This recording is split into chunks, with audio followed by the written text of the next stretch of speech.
So I started researching ketones, and I came across the name of Dr. Richard Veach, Right. who is at the NIH in Maryland. And ketones are the end product that you, first of all, you have the coconut oil. Part of that is 60% is medium chain triglycerides, and they're transformed by the liver, is it? By the liver. By the liver into ketone bodies, which provide the fuel for the brain cells. Right.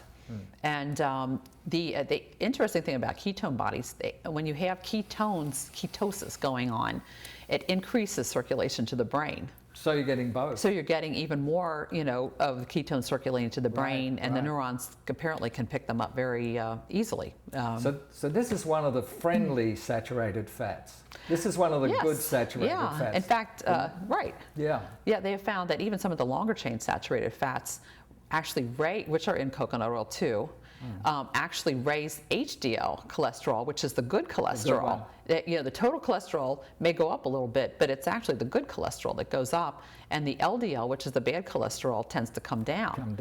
And HDL, by the way, has been used in experiments to clear plaque from the arteries too. Right. It actually helps clean out the arteries. So HDL's the good cholesterol, and it raises that as well using coconut oil. Right. And that's what you found with Steve, isn't it? Yes. It's actually, we have measured his cholesterol profile several times since we started this. Of course, we're concerned. He ended up, we added coconut oil then to lunch and dinner. And so we're very concerned, is this going to cause a problem with his cholesterol? And it improved. It improved. His total cholesterol has stayed under 200. His LDL came down. Had been slightly above normal before this. And the LDL's come down in the normal range. And the HDL, which had been on the low end, has actually increased, quite significantly. He's got a beautiful profile, and his triglycerides run about 70s. Wonderful. Which, most people would be overjoyed to have a cholesterol profile like that. So he is just one man. Right. But that fits with other studies, though. I mean, common belief is that saturated fats are bad for you. But the fact is that a lot of saturated fats, some saturated fats are very good for you. Right. And this is astonishing that it's in this way as well. The thing about coconut oil is most of the saturated fat, I think about 70% of the saturated fat are the medium chain triglycerides. Yes. So much of that is converted to ketone bodies and used for energy right away rather than being stored as fat. Right. One of the oils, the lauric acid, which is also one of the medium chain triglycerides, has a lot of other antimicrobial properties to it. Right. Kills certain viruses, bacteria, fungi, and protozoa. Right. And it just so happens that lauric acid and other medium chain triglycerides are in human breast milk. They make up about 10 to 17% of the fats in human breast milk. Right. And the lauric acid is known to help protect babies from infection. So now you've done experiments feeding it to premature babies. Well, premature babies, back in the late 1970s, we started giving MCT oil to premature newborns to help supplement their feedings because they knew it was absorbed very easily. It doesn't require enzymes from the pancreas to digest it. It's just absorbed directly through the intestine to the liver.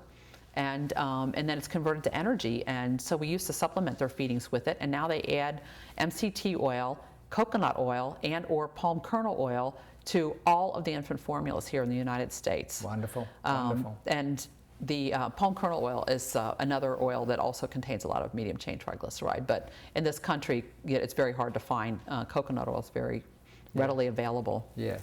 But it's still amazing. Most people... the common belief is that coconut oil is bad for you. Of course, the studies back in the 1940s, etc., that were done on coconut oil used hydrogenated coconut oil. Right. And you should never consume hydrogenated coconut oil or any hydrogenated fats. They'll all clog your arteries and lead to an early demise. So you should use virgin organic coconut oil rather than, and never use a hydrogenated coconut oil. Yeah, stay away from any kind of hydrogenated oil. They convert to the trans fats that we're all learning more and more about that seem to be at the basis of many of these diseases that are becoming more prevalent, diabetes and heart disease. There was an epidemiological study done of some South Pacific Islands many years ago, and their diet consisted of coconut, fish, and taro, which is a root vegetable, and they found that the population had no Western diseases. Now, part of that population migrated to New Zealand, and when they were studied there, they were found to have switched over to a Western diet, and they were getting all the Western diseases. So it certainly has backed up the fact that it has so many beneficial health properties. And it goes against what is still common belief that coconut oil is not good for you. Right, right. I think back in the 1950s, there was a big push to get certain brands of shortening that were very stable, that happened to be made with hydrogenated oils on the market. And coconut oil was one of the main competitors. Coconut oil is very stable at room temperature. It can stay at room temperature for at least 2 years. Yes. It has a very long shelf life. The whole point of hydrogenating these other oils is to create a very long shelf life.